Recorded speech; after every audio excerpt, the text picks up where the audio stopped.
Ladies and gentlemen, good day and welcome to the Q1FY27 earnings conference call of Food Services Ltd, hosted by ICICI Securities Limited.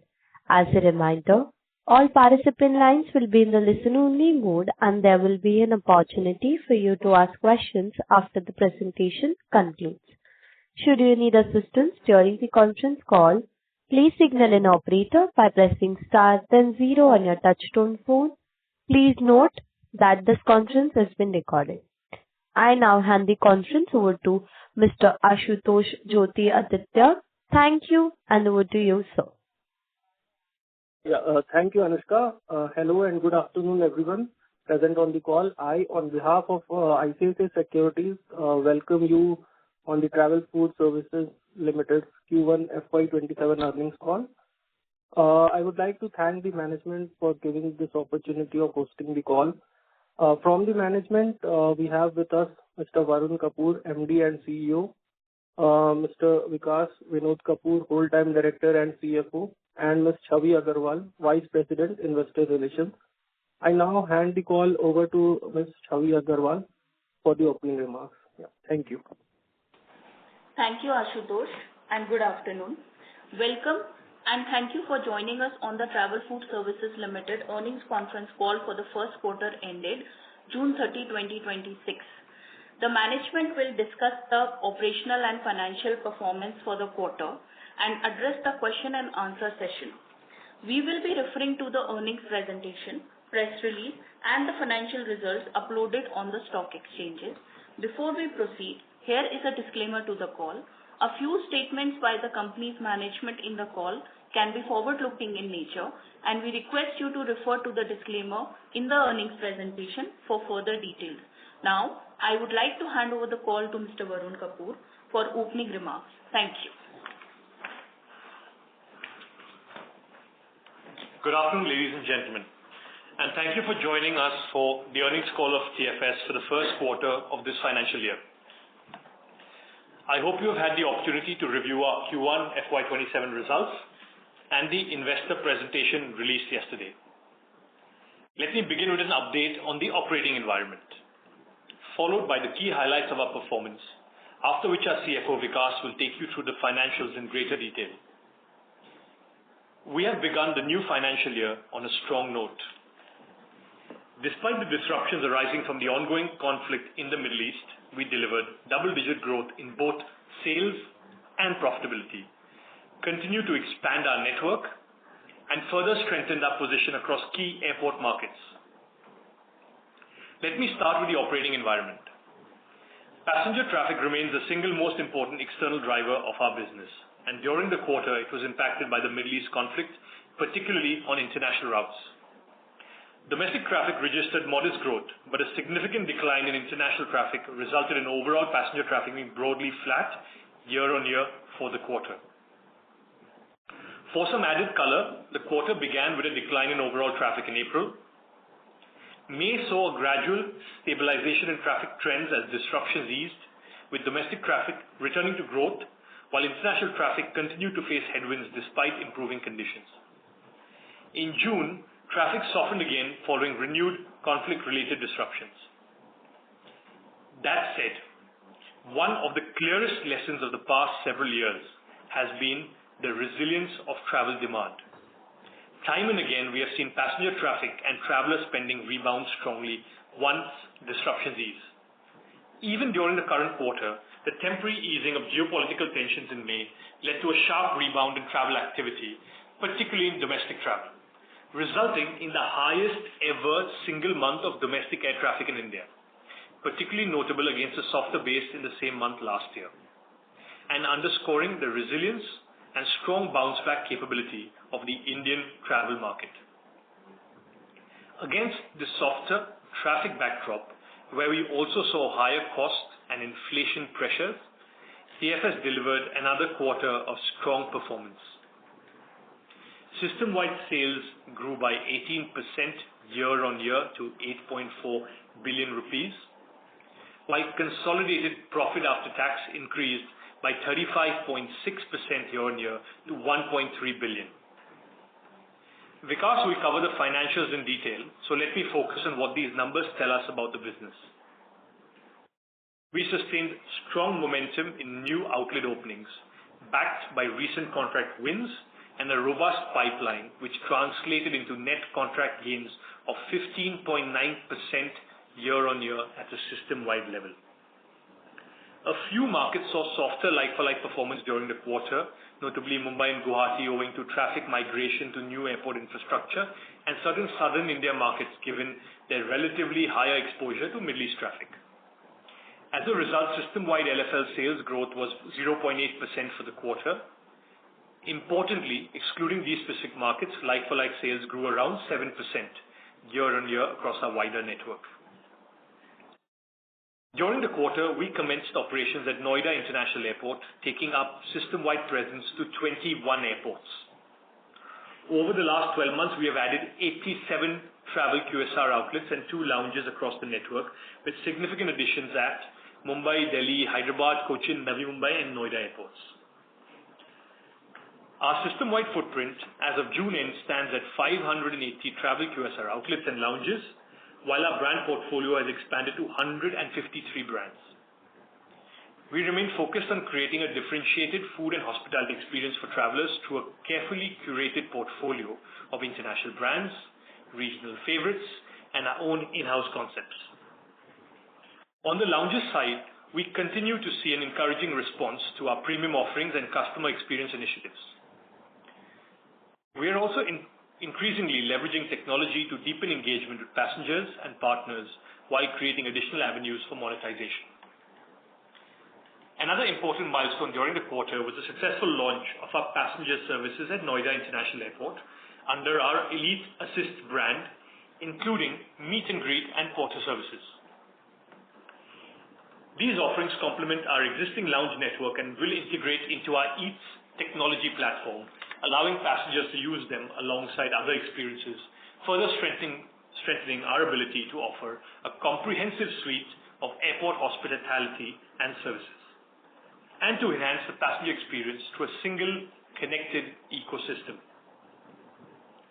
Beyond the quarterly numbers, what excites us most is the scale of the performance we have built for future growth. Over the past year, we've expanded meaningfully across new airports and terminals, commissioning a large number of new outlets. Importantly, many of these assets are still in the early stages of ramp-up, which means a significant part of their earning potential is yet to be realized. As passenger traffic normalizes and builds, these units are positioned to contribute progressively and increasingly to our performance. So the investment is already made, the capacity is in place, and we are ready. When traffic returns, and history tells us it will, TFS is well positioned to benefit from the network and groundwork we have put in place over the past 12 months. Looking ahead, several important growth catalysts are set to come online. The opening of Bhogapuram Airport on 17 August marks another significant milestone where we will operate multiple outlets under our JV, GHL. In parallel, we intend to progressively expand our passenger services platform to additional airports, building on the encouraging early response at Noida. We also have a strong pipeline of growth opportunities with over 50 outlets currently under development across our network. As these locations open and then mature over the coming 12 to 18 months, they are expected to provide a meaningful uplift to both revenue and earnings. The current environment reflects a temporary disruption. The long-term drivers of Indian aviation remain firmly intact, supported by rising air travel penetration, expanding airport infrastructure, increasing connectivity, and a growing propensity to travel. With a combination of network expansion, a robust pipeline of new units underway, expanding passenger service offerings, the effective and efficient use of technology, and a strong debt-free balance sheet, we believe TFS is better positioned than ever to capture the opportunities ahead and to continue creating long-term value for all our stakeholders. I am genuinely excited about the path ahead. With that, I will now hand over to Vikas, who will take you through our financial performance in greater detail. Thank you, Varun, and good afternoon, everyone. I will now take you through the financial performance of the company for Q1FY27. System-wide sales for the quarter reached 8.4 billion, representing a growth of 18% year-on-year. At a consolidated level, revenue from operations grew by 20.6% year-on-year to 4.5 billion. Consolidated like-for-like sales growth stood at 4.2%, while net contract gains remained strong at 20.2%, reflecting the contribution from recently commissioned units across Delhi, Cochin, Noida, and other key locations. Also, for like-for-like sales growth was driven by menu innovations, promotional initiatives, and calibrated pricing. On the margin front, reported gross profit stood at 3.9 billion with a gross profit margin of 85.7. As highlighted in our presentation, gross profit margin reflects the accounting treatment of the lounge aggregation business, where revenues are recorded in the sales while the related service costs are classified under other expenses. Adjusting for this reclassification of 223 million of lounge aggregation cost from other expenses to cost of sales, the adjusted gross profit stands at 3.655 million, translating into an adjusted gross profit margin of around 81%, which remains well within our guided range. Further, employee cost increased during the quarter, primarily due to annual compensation revisions and the onboarding of additional manpower to support recently opened outlets at Noida and Cochin airports, both of which are currently in the ramp-up phase. The increase also reflects staffing for the newly launched passenger services business at Noida Airport. Other expenses witnessed a similar trend driven by investments in these growth initiatives.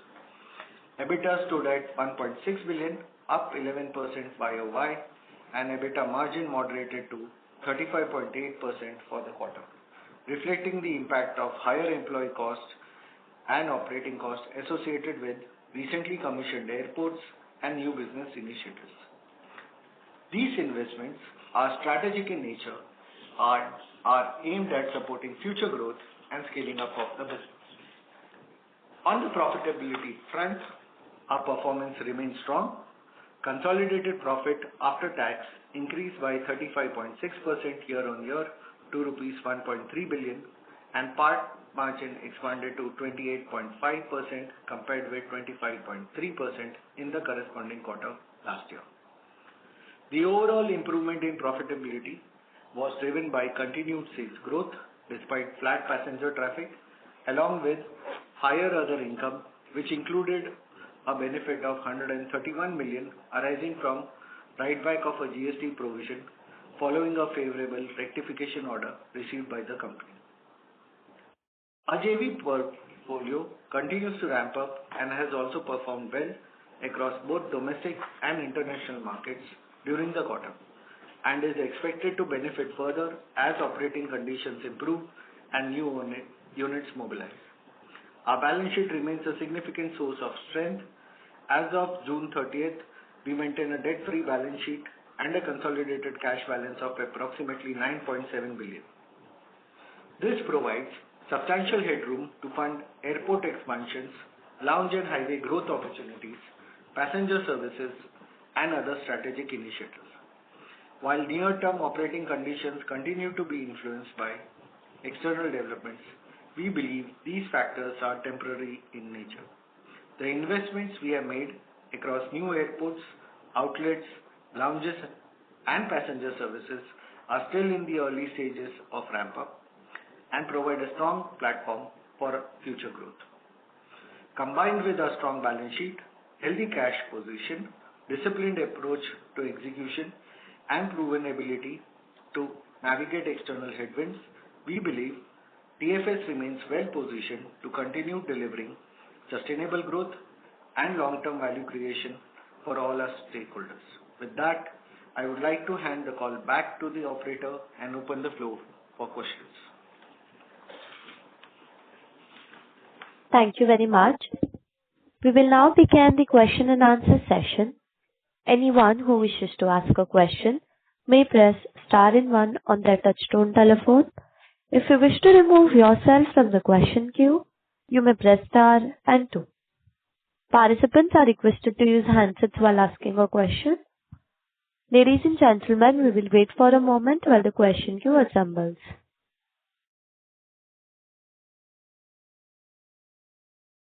We take the first question from the line of Akshay from ICICI Securities Limited. Please proceed. Hi, Varun and Vikas. Kudos to the team. My first question is on the passenger traffic. So we had a flat base on the passenger traffic while the LFL still grew 4.2%.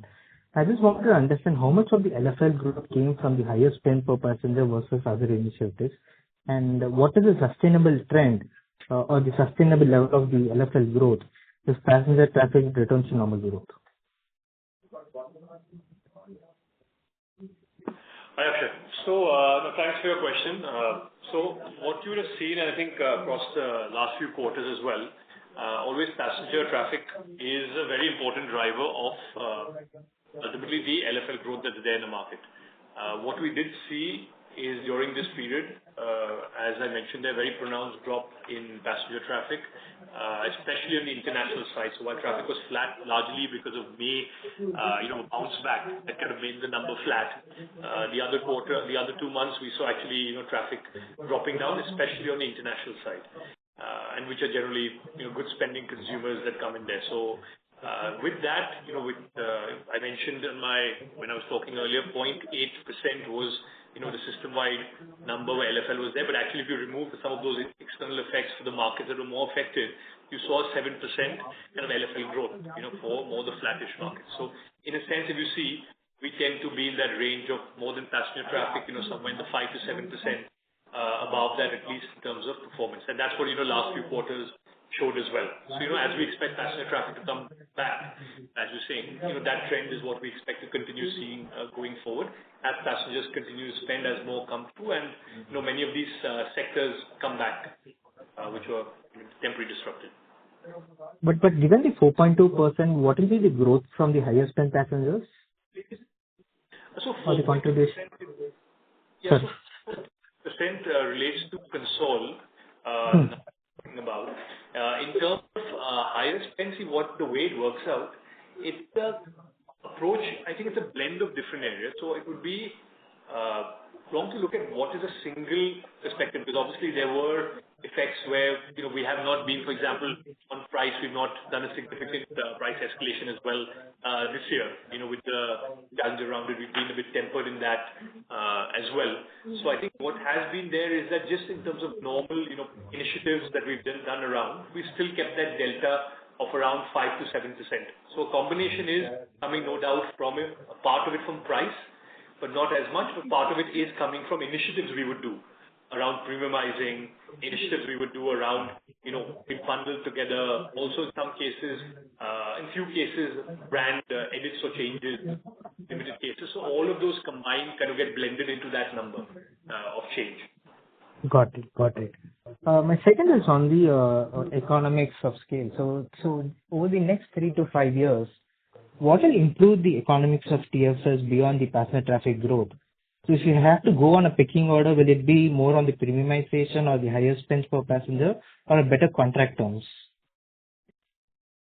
So I think the way our contracts work, and I think that's an important reference point to look at, is when our model is that when we invest upfront, the nature of our contracts is that in the early days of any contract, the numbers tend to take some time to hit normalization. And that's because you can imagine, right, when you go into a new airport, you invest, it takes you that period, maybe 12 to 18 months for a running airport, maybe 24 months for a greenfield, because passenger traffic takes a bit of time. We also understand where gates are being used more, what type of brand works, some location and some challenges. So all of that plays out. Sometimes we even change the brand at some point in time if it was not fitting in. So all of that probably plays out over that 12 to 24 month horizon, depending on the nature of the terminal, right? A new terminal like a Noida, Navi Mumbai, as you would see in the press, would take some time for traffic to pick up and that to normalize, whereas running airports are a bit faster, right, where they're already there. So I think that combination is what we That's the way our numbers play out. So therefore, we're already always, as you saw, winning new contracts over the last year would be evident. We have quite a strong pipeline. So existing units that are there perform well. That's where economics improve. But obviously, you have this bunch of new units come, and yes, the last year we've had a strong pipeline of almost 90 units across travel, QSR, and lounges come online. So quite a big pipeline, which I think is obviously for a short term you have an increased cost that plays out. But in the long term, there's a lot of firepower there that will unlock earnings potential as we go. As those units normalize over the next 12, 18, 24 months, those benefits would play out in our business. Perfect. Last question, may I, on the capital allocation front and the balance sheet. So we have a sizable good balance sheet and also given the current expansion opportunity. Now, how do you decide where to deploy capital? So what I'm looking is more importantly, what return threshold do you look for when bidding for a new airport or adding an outlets? And what is the competitive bidding putting pressure on these returns expectations? So I will take that question, Vikas here. So we are a cash generating company and a growing company at that. Like we have clarified in the past as well, that we are extremely prudent with our capital allocation strategy. It's more driven by the units that we are currently in the phase of ramp up. Over and above that, we constantly explore new opportunities that open up in airports which are on our target. In terms of that, the entire approach that we take is that we should be getting returns which at a maturity level mimic our rest of the portfolio from that perspective. And that's wherein our focus is there. We won't be chasing growth unnecessarily unless and until it gives sustainable long-term profits for all our stakeholders. Got it. But I just wanted to understand the economics on bidding and also the opening of the new outlets. So what will be the maturity period and also the operating leverage that we'll be getting from here? So like I mentioned, the maturity in a sense what happens is you start hitting normalized profit levels for existing airports. So today, it's an airport which is already running, say, a Delhi or a Bangalore, existing terminals. You come in, you take, say, 12 to 18 months to get because those are running, you understand it, your teams get used to it. Any issues on operations side, production side, you get those streamlined. 12 to 18 months is normally the level we see. For a greenfield, which is a brand new airport construction from scratch, it goes into the 18 to 24 month type of horizon where you get to those normalized profit levels. And I think that's where, I think TFS, from a point of view in this sector in terms of market leadership, I think the brands we bring, the understanding of the sector, the larger investments on back-end areas, we do enjoy, I think, significant strength in terms of operating these contracts, winning these contracts, running these contracts, which is where I think, and that's why you kind of see the performance levels that come in. It's that discipline on execution, which I think becomes a hallmark of our performance.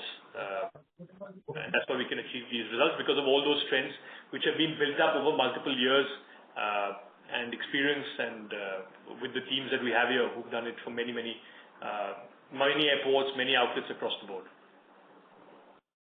Thank you and good luck all the best. Thanks. Thank you.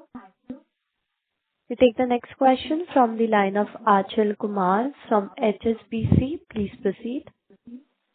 Hi. Thanks for taking my question. My first question is on your guidance. As you mentioned that 50 outlets under development and you're expecting meaningful uplift to the earnings. So is that, that's on what time horizon you're talking about? Are you talking about Q2? Are you talking about a full year? So can you please give a bit of color? And then when you say 50 outlets, is that total QSRs or are you adding some business launches also? Hi, Achal. Thanks for your question. So, Varun here. So two parts to that. One, to just give a bit of color around it. So I think from an earnings potential point of view going forward, there are two aspects that play out. One, we have existing units that we built, say, over the last 12 months, which is roughly about 90 units we've already mobilized and activated. Those, some of them which were in the early part of the year are hitting the little, coming to normalization of maturity levels. A large part of those happened, in the last 2 quarters. And those outlets will hit normalization over the next, say, 12 months approximately. So that benefit, yes, will play out over the next 12 months. And we see kind of a double impact of that, with traffic coming back as well, which has, been a hallmark, I think, of the Indian aviation industry has been growing strongly. So I think that's the expectation in the second half of the year. In terms of the 50 units you're referring to, those are more outlets we're actually constructing as we speak. So those are not even online. Those would come in online, say, in this fiscal year. A large part of those is the plan that they will open up. Some are being constructed, some are about to start construction. So in a sense, that's the pipeline that we already have signed up.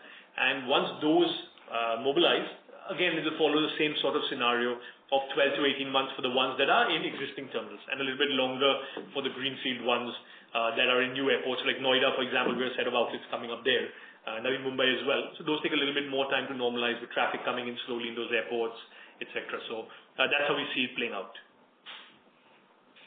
So, so this 50 outlets which you're talking about, it's mainly on existing airports, right? I'm sorry, I didn't catch that fully, Anju. Could you repeat that?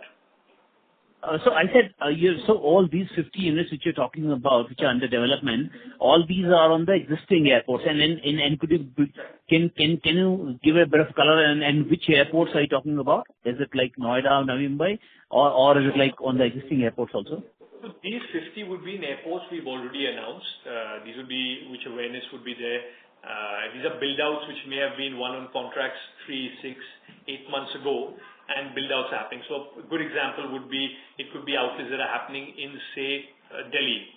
But at the same time, it could be outlets happening in a Navi Mumbai, where we've activated some already, as well as some outlets, say, happening in a Bhogapuram. So it's a blend of multiple airport outlets that are there, which are already secured by us, and we're basically in the process of mobilizing those outlets in these ones. Okay, perfect. Second question is about the near term. So basically the second quarter, I can see that the traffic is already down, like domestic traffic is down 6%, international traffic is down about 4%, while in the Q1, of course, the traffic was flat, but the major growth came from the new contracts. How do you see the second quarter? And we are standing in the middle of August, so you must have got very clear picture. So any color on the second quarter, please? So the second quarter, in a sense, while I try to give you limited to passenger traffic information that's visible in public now. So I think in terms of what you're seeing out, and you would have seen a similar commentary across, I think it's a very, currently till about August, it's a similar trend to Q1. Traffic is around at similar levels as what we are seeing playing out. And I think the rationale would be that, so international traffic again is where a bit of the delta sits.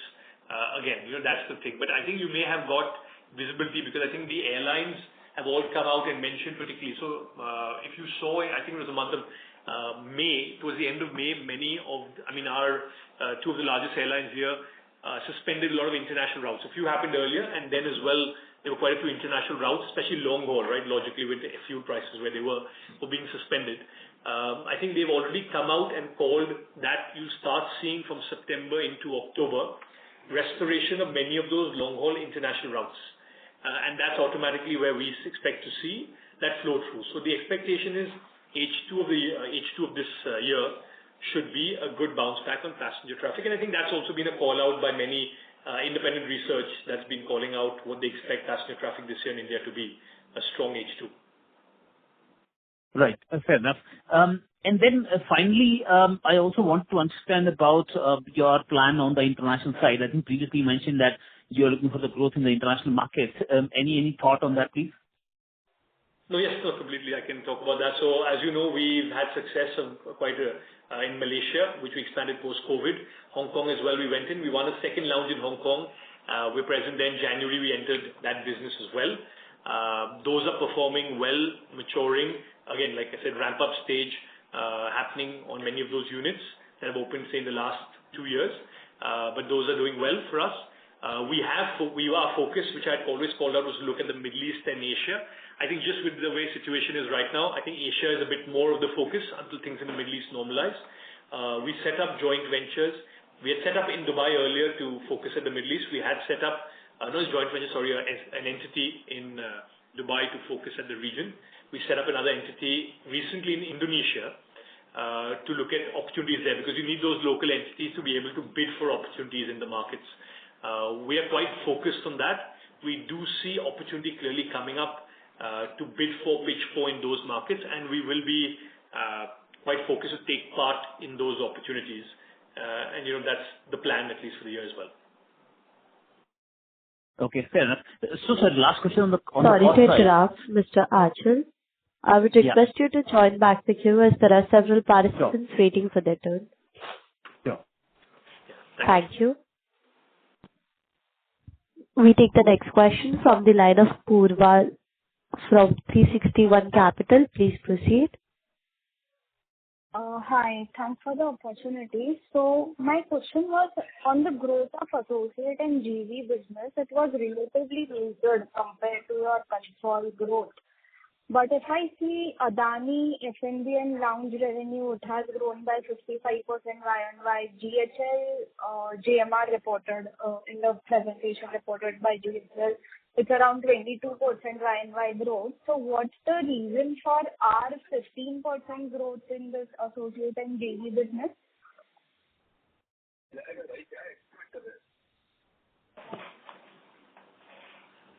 So, Purva, hi, this is Vikas here.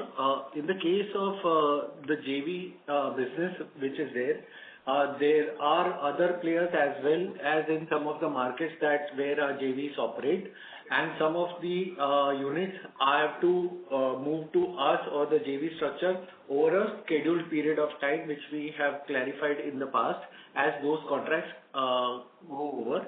From that perspective, there would be definitely a mismatch between the growth trajectory of our JV models compared to the overall growth that could be experienced at some of our airport operator partners, number one. The second important fact is that a lot of the airports on the western side, which had Middle East as a strong market, have been impacted in terms of the passenger traffic as well as the overall sales cost. So that forms a bulk of our JV portfolio from that perspective. So that is where you see the gap in terms of our system-wide revenues versus the overall revenues. Okay, got it. And secondly, are there any new upcoming airports which we are planning to bid for? And the recent Bangalore contract which we won, how many outlets are we looking at there? Yeah, Purva, hi, Varun here. So, to answer your question, so first part I did talk about a bit earlier about the international piece, so I won't touch on that again because there we are looking at expansion, especially in the Asia opportunities. But in India, looking particularly in airports, so Bangalore T1, we do see opportunity. Yes, we did win one outlet, which is a very prominent outlet. For those of you flying through T1, you normally see a KFC. It's one of the busiest outlets there. So we won. We're doing a KFC in that airport. That's what we had called out. That was the first outlet. Part of Bangalore T1 is going through a massive upgradation plan. The airport's really creating something spectacular. So we do see a lot of opportunities coming up there, which we will bid for over the next 12 months. Those will come up in phases. That's our expectation. Tier 2, a lot of airports are there as well. Part of that also, there's a few other AI airports coming up. Example being next 2 years, I think Pune is coming up. Again, it's one of the top 15 we're not there at. So I think that we have quite a bit of opportunity there. But aside from even airports, we are seeing even highways as an opportunity which we are looking at. And we're seeing that particularly with the wayside amenities plan that the government announced in the expressway rollout. We see that also as a medium-term to long-term plan part of our strategy. Got it. That's it from my side. Thank you. Thank you. Thank you. We take the next question from the line of Achal Pal from Monarch Network. Please proceed. Yeah, hi. Thank you for the opportunity. So my first question is on what is the sustainable LFL and net contract gain we are targeting to grow IOI?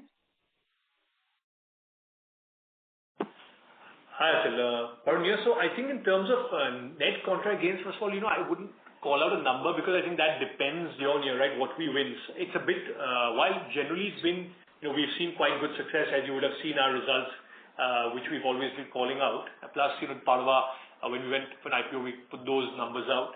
So you've seen that being consistent, there year on year, but it's something which is a bit lumpy, right? Sometimes you win 30 outlets, sometimes another 50 outlets, 20 outlets. So it's not exactly more of a straight line. So it tends to be a bit lumpy, but we've been quite successful over the last few years in terms of our net contract gains. And currently we did about 16% system-wide.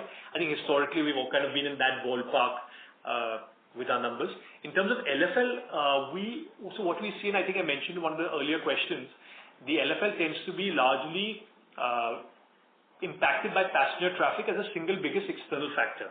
I think we've been quite consistent in terms of how we've been able to initiatives around price, around driving, brand changes to all push LFL. So, in that range of at least being 5 to 7% above passenger traffic.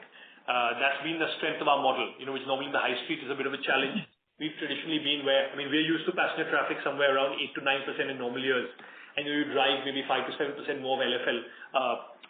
Growth over that to kind of reach an LFL percentage, maybe around 14, 15%. That's been a more of a normalized year. Obviously, in a year like this, where passenger traffic has been flat, the idea is LFLs would be about in that similar range is what we would normally see.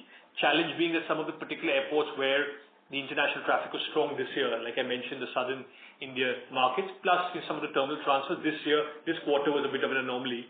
But that's how normally we look at LFL, which tends to be more passenger traffic, kind of the barometer linked to that. Okay, got it. So, sir, this quarter we have seen an increase in other expense by 540 bps. So, what lead to increase this, and how much we are targeting going forward? So, hi, this is Vikas here. So, the reason for higher other expenses in the quarter is, like I clarified even in my speeches, there was roughly around 223 million of lounge aggregation cost, which has been classified in other expenses.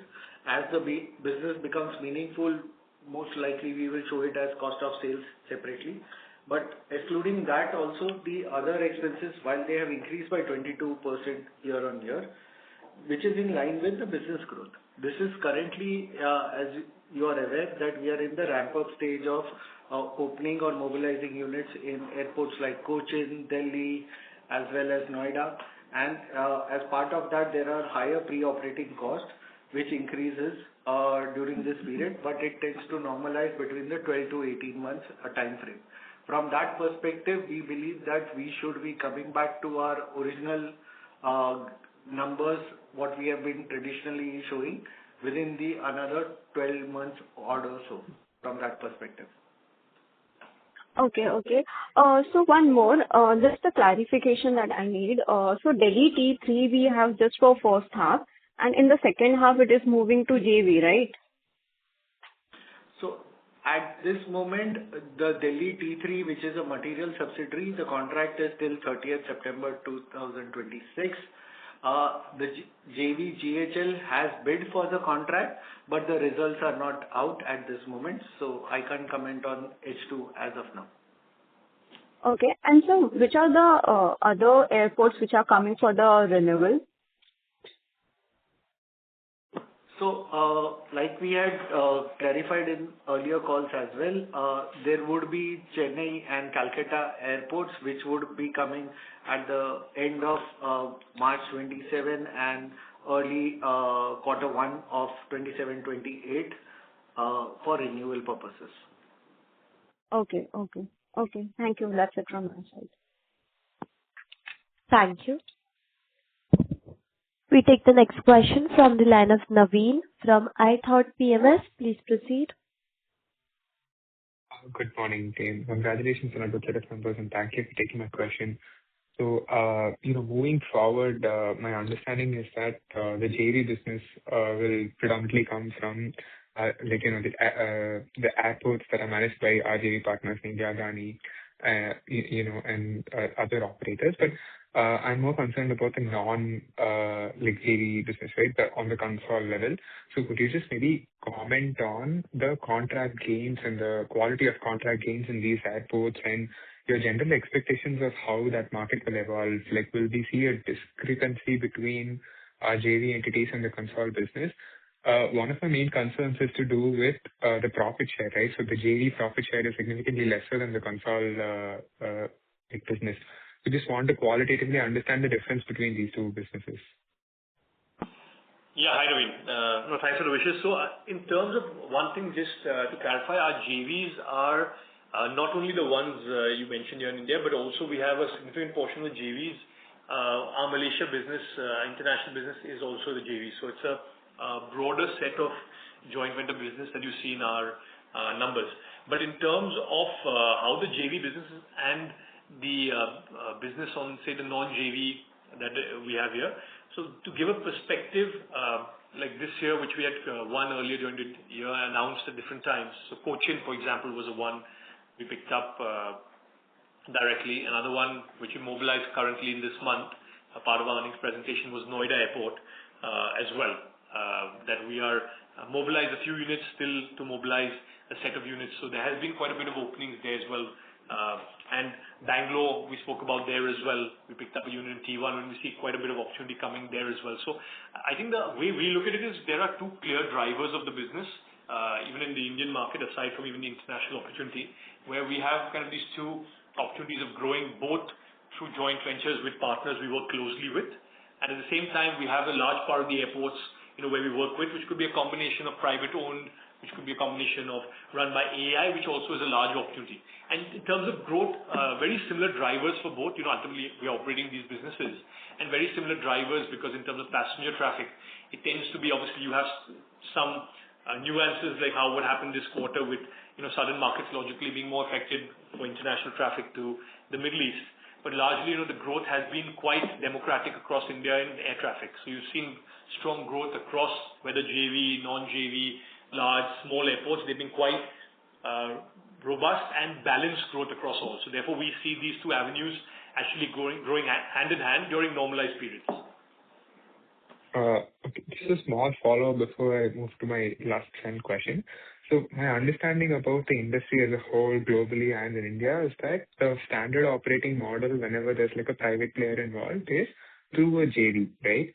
So just want your thoughts on whether we see the Concall business shrinking and the JV taking up, a bigger chunk of the business or not, is what I was trying to get some clarity on.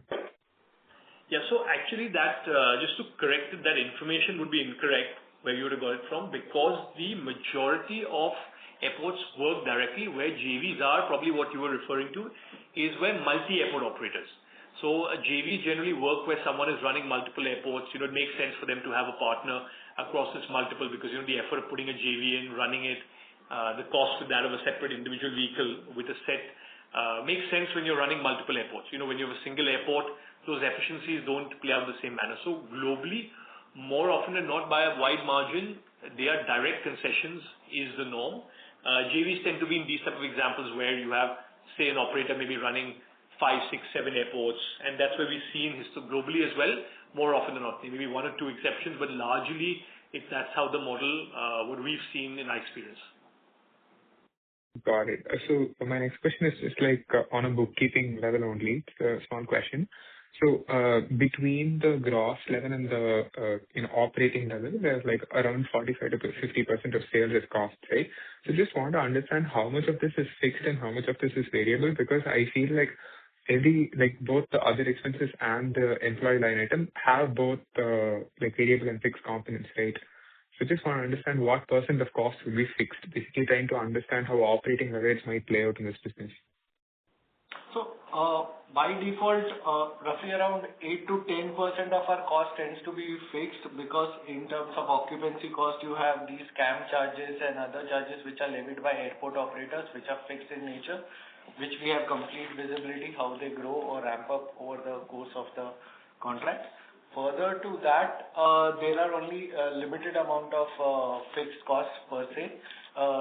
Labor is semi-variable in the sense because India as a market is a fixed wage market from that perspective. But where the economies of scale for a player like us step in is our size and scale at existing airports, wherein we are able to bring in efficiencies in back of the house. Be it stores, be it in terms of procurement strategies, be it in terms of that if suddenly international traffic is impacted, we can move our staff or manpower from international to the domestic side of the terminal. Those are the leverages that we tend to enjoy in terms of bringing the required economies of scale. Very clear qualitatively, but just a small follow-up quantitatively. Out of this this 50% cost base, how much will grow, detached from the growth of the business, and how much is tied to the growth of the business? That is actually quite variable depending on year, to be fair, because what happens is in some years wherein you have a ramp up in the cost, your variable cost would go up because you would have higher pre-operating cost expense base which would come in. And like I said, the limited fixed amount would be more in terms of your occupancy and a certain amount of manpower that you require to ensure that operations are running in the way that is expected. Got it. Thanks a lot for the clarification. Thank you. We take the next question from the line of Sumant Kumar from Motilal Oswal. Please proceed. Yeah. My question is, a couple of airports going to expire, and considering the cost is going to increase, so what is how are we are going to retain the margin of that airports? I think the cost increase which you're mentioning, I think relates more to when a new contract starts.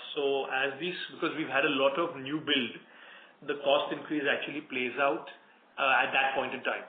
So it would be less about, when we start these new units, you have this cost increase and especially in a greenfield probably plays out more because in a greenfield airport, passenger traffic takes a bit of time to come.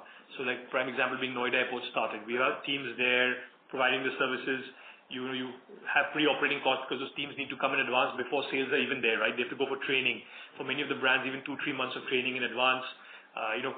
Leadership teams going in, travel, various pre-operating expenses. So those tend to be quite larger. And yes, we've been through, in a positive sense, a strong new net gain, new opening cycle. So that has played out in the cost, which will be basically our earnings potential for the period ahead. It unlocks that. At the same time, to your question, that when things go for expiry and they get renewed, yes, there will logically be some cost escalation again at that point in time because there would be new brands we change. Now, yes, in renewals, the changes you do may be more limited than a fresh construction. But yes, you'd still have some brand changes, what's relevant. There's some assets you would refresh. So there would be some level of reset and some level of cost hitting in. But that again would normalize probably on the lower end of that 12-month scenario is the way we see it playing out. When we talk about this time, we have a top line growth of 20% plus and EBITDA growth of 11%.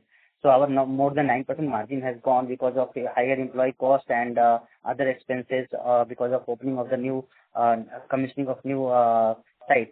So is that big impact because of Noida or any other places? So we had mobilization in Noida. We had mobilization in Cochin as well. So we had 2 airports that came in place at once in year. Plus we had a lot of new units coming online in Delhi as well.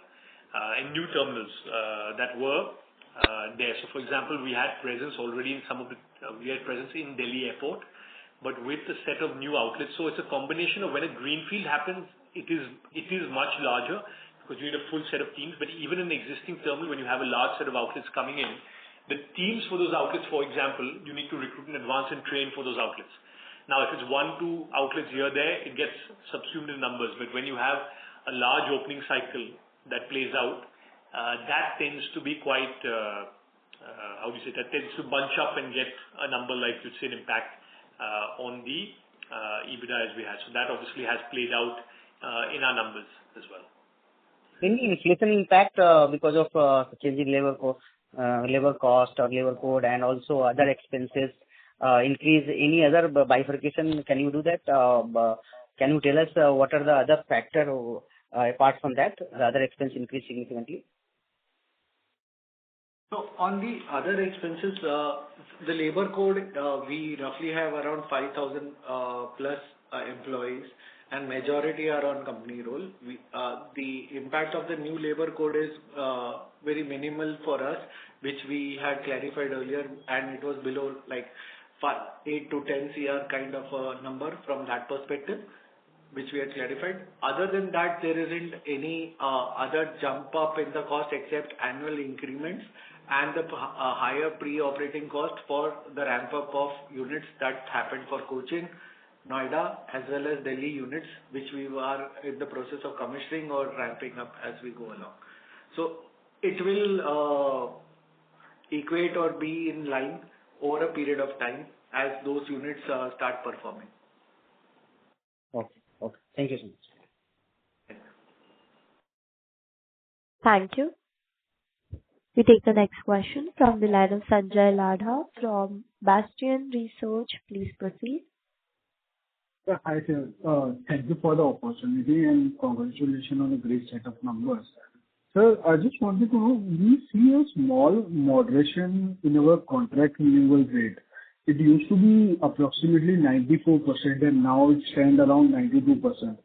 So is this just an adjustment made for Delhi Terminal 3 or has any of the concession expired which we did not renew? Yeah. Hi, Sanjay. Thanks again. So in terms of that number, if I recollect, just trying to put while, probably was nothing material in there, but if I remember right, it was some highway outlets, which part of our strategy, which was some we entered earlier, which we didn't see an intention to renew. So they were not, because our strategy is now to go with the WSA larger investments. We had done a few pilots in the highway, a bit of smaller size. So those outlets we didn't look at renewing. So I think that's why you've seen that marginal moving in that number. That's been there, I think, 94 to 92, that's the right numbers, but it has been probably because of the mathematics around those highway sites. Okay. Sir, my another question would be, since, you already alluded to that, couple of manpower and operating cost has been done for the last, we have gone for 4 airports and all of them, and the Barango Port is also coming up, as you mentioned, on the 17th of August. So the cost has been escalated, but, the margin has been coming forward in the couple of quarters back. So maybe H2 onwards, the margin will start taking in from there. Is the understanding correct? So if I understood your question right, just tell me again if I got it. But so generally our margin on most fronts, I think we've been around the ranges we've said. There may be some level in terms of the, especially like things around the employee piece, which logically are the ones you need to get in advance, in terms of you have your team members, they train. So there have obviously been one-time impacts currently. Even say in the backdrop of a challenging operating environment because of the Middle East, we still, I think, we've kept quite a bit of discipline around costs, and you can see that across coming in various of other cost lines as well, and the ultimate delivery in the numbers. But yes, compared to what we normally have seen, there's a little bit of, we've seen that little bit of extra cost coming through in the few lines, like you said, that impacts our EBITDA margin. Largely, I think it was labor, which was the one that gets affected because of the pre-op and the advanced cost that you need to take when you're opening new units. So my last question would be regarding, you are now alluded to the opportunity which is, highways and all that. So, for the last few quarters, you only said that it's a long-term play. But now when I see you have started alluding that you are looking forward to this opportunity quite robust. So is there government policies that have been changing? Are we changing some sort of strategically? So what is the strategy you are looking forward in that space? Can you, be louder on that side and explain more into that? Because until now, it was just an opportunity we were figuring out, and we are saying that it's a 3 to 5 year down time frame. But currently, what I able to understand is we are aggressively looking into that highway space more. So if you can explain me more into that. Sure. I can talk a bit about that, but just as a bit of a context, so I think as a general business, I think, yes, we look at opportunities, we would obviously look at it aggressively. But at the same time, cash generation return is top of agenda. So I think in any method, we won't compromise that. And that's been something, I think, the USP of the TFS business over the last decade and a half. That's been the way we've run the business. And that's why we achieve, the financial results plus, the cash balance, no debt on there as well on our balance sheet. So that's the approach. And coming to highways particularly, our plan is obviously from a company point of view, I do talk about future opportunities as well. And I think rightly I've always stressed that highways are probably what airports were when we entered in 2008, 2009. And then, there was a journey. Obviously, we're talking about a time almost 18 years later today where we sit. So I think highways are at the point where now government investment is coming, expressways are being built, these wide multi-lane expressways, access controlled, limited developments for retail, F&B through these wayside amenities, WSAs. And there's about 1,000 wayside amenity plan already announced by the government. But that is to come. So what I've been announcing is that we will be targeting those as those come online. And that's basically a future opportunity. So while I do talk and give a sense of the opportunity, obviously there's a lot of work going on the back end. And we're doing a lot of work, analysis, engagement, talking with potential partner brands, landlords, companies out there, oil marketing companies. You'll see some press around that as well. And so all of that is going on. But like I said, as we roll out, it's not something that we say we need to do immediate. We are looking at this in a medium, long term with a very clear condition that financial return, our benchmarks, we need to be in line with those. And therefore, you'll see that happening in a calibrated manner to unlock a long-term opportunity rather than something we want to say we want to jump into on an absolute immediate basis. Thank you, sir. All the best. Thank you. Thanks, Ajay. Thanks. Thank you. We take the next question from the line of Vansh Gupta from Prescient Capital. Please proceed. Hi, sir. Thank you for the opportunity. Am I audible? Hello? Yeah, Vansh, hi. Clear. Please. I can hear you. Thank you, sir. So just a couple of questions from my end. Given that some of our airports, like the Delhi T3 airport, they might be moving towards JV. And given that Delhi and Mumbai airports are perhaps the two biggest airports in the country and they should be contributing to a large part of your revenue and margins, I wanted to understand, is the EBITDA margin profile similar for our other airports, which is beyond Mumbai, Delhi and Bangalore? So essentially, will our EBITDA margin profile be the same if our Delhi airport were to move towards the JV for the other airports? Hi, Vansh. So Vansh, just two things. So one, just a point of clarification. So Delhi T3 was already operating in a joint venture. It's currently, that joint venture was in the form of an SPV and that contract expires. The plan is we will be bidding through another joint venture with GMR that is a long-term joint venture, which is not in the form of an SPV. So that's been one which we've been calling out since a while. In terms of margin profile, I think irrespective it's a joint venture or it's direct concession, the nature of that is quite similar. I think that plays out. I think what's more relevant is if it's new build and starting to normalize takes a bit of time, irrespective if it's a JV or non-JV. So I think that's the more important criteria. That as contracts mature, profitability levels start kicking in more and more because you're running it well, you understand the market, you built all the changes in, teams also clued on, ultimately it's a human business selling. So all of that plays out. So I think the timing is a more relevant point that plays out than say in the type of entity it operates in. Got it, sir. Again, just for clarity, so you're saying that the Delhi airport was already operating under the SPV. It was not a part of your consolidated revenues, as in the consolidated revenue and the company reports? No, Delhi T3 was part of it. It was a JV. In the JV, historically, we had a majority share, so we used to consolidate it. In the new SPV, our shareholding with GMR is 30%. And therefore, it doesn't get consolidated moving forward. So it would still be a JV, but it would be part of our profit pickup that would come through. Got it, sir. And so it's not the case that we have lower average selling prices across our airports other than Delhi and Mumbai, and so margins would drop for other airports, right? Even if this were to move to a JV wherein we have a lower share of the profit and the revenue. Yes, the margins won't drop. You just have your share of the share of the number is what it is. But obviously, I think the tender, for example, is for a larger set of outlets than what we currently had in T3. So, that's been a strategy we call that always plays out, right? When you operate directly or something, you have a limited set of outlets. The joint venture, when these larger tenders come in, it's sizable and much more in terms of scale than what the earlier opportunity was. Right. And so, do our ASPs also remain broadly along the same level across all our airports, sir? That's right. Are the selling price?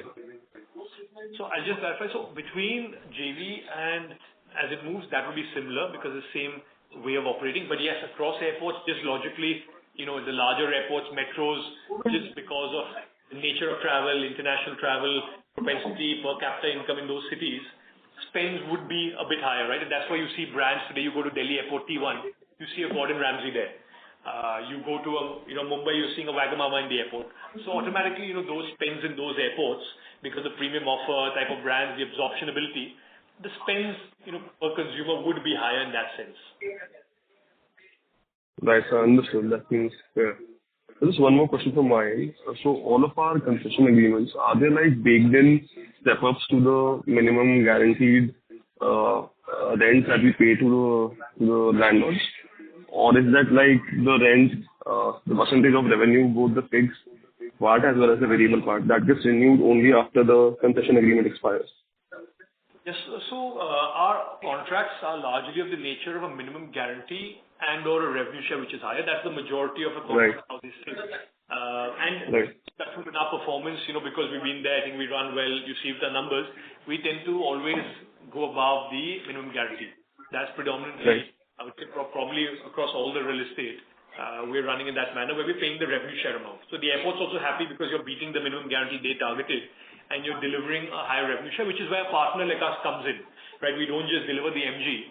Airports will look at us as a partner who gets the right brands, the right experience, and actually over-delivers in terms of sales performance, and therefore the airport earns more from the incremental revenue share that we can drive. Right, sir. So my question was largely whether that minimum guarantee Sorry to interrupt, Mr. Vansh. Ma'am, it's just a follow-up. To my previous question. So my question was largely whether the minimum guarantee that we give to all these airports, as well as the revenue share percentage that we give to these airports, are there like yearly step-ups to these percentage of revenue share every year, or do these percentage shares, they get revised only upon contract renewals? So the MG, so there's normally the contracts, every airport would have a differing way. I would say there's one set manner. So MGs normally would have an escalation. Revenue shares potentially could be a scenario where you have a revenue share. In some contracts may be the same amount, some may have marginal escalation, but not really meaningful. Like you don't see any sort of a real jump up that comes in where there's a meaningful jump there. So in terms of what plays out more than that is probably the maturity of the contract more than covers that. As the contract matures and you get a profitability, even if there are certain contracts that may have revenue shares logically of, small jump here or there, 0.1%, 0.2% or something of that nature, it doesn't really meaningfully influence the return benchmarks in the later years, because the upside on maturity performance, because of our ability to scale, when you get longer term, the profitability as traffic picks in, the same assets are performing better, that aspect actually flows in much stronger. Understood, sir. So hypothetically, what the landlords can revise the revenue share percentage every year with you? No, that's actually it's contractually built in. That's what I mentioned. So these are contractually. The minimum guarantee. And the minimum guarantee. Everything is okay. So they can't revise it every year as long as the contract is valid. The revenue share percentage as well as the minimum guarantee, they remain stagnant. Of course, the minimum guarantee has some step ups every year. But the revenue share, that percentage remains constant throughout the life of the contract. That's right. Understood, sir. Right. That's all from my end. Thank you so much for all that clarity. Wish you the best of luck. Thank you. Thanks a lot. Thank you. Ladies and gentlemen, we take that as the last question for the day and would now like to hand the conference over to the management for their closing comments. Over to you, sir. Great. No, thank you to the ICICI Securities team for hosting us. And we appreciate all of you taking the time out today to join us for this earnings call post our Q1 results. If you have any further queries, please feel free to reach out to our investor relations team. A happy Independence Day in advance to all my fellow Indians. Thanks a lot. Thank you. On behalf of ICICI Securities Limited, that concludes this conference. Thank you for joining us, and you may now disconnect your lines.